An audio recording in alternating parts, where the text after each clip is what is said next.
So guys, kanina biglang kanina ang init-init kanina, ngayon biglang grabe ang fog guys, yung kabilang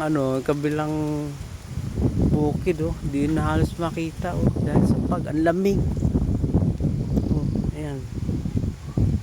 Lakas ng hangin, nandito pa naman kami sa sa ibabaw. Tingnan mo guys, ayan lang yung namin, tinutulugan. Ayan po, wala. Hinihintay kasi namin yung sumingit sa tunnel namin guys. Nasa baba pa sila, bababa na kami. Ayan lang, lakas ng hangin ayan. Tingnan mo sa baba.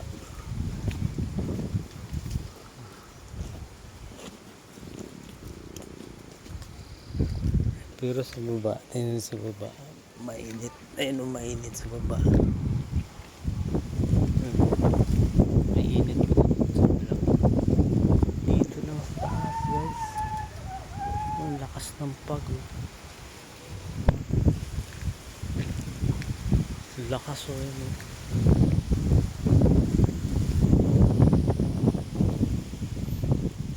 lakas.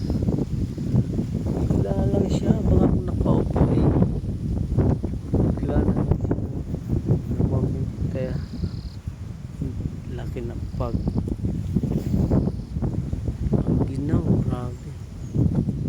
Tanghali, alas 2 na ng hapon, alas 2:30 pala, 2:45 na pala guys. Dilim nung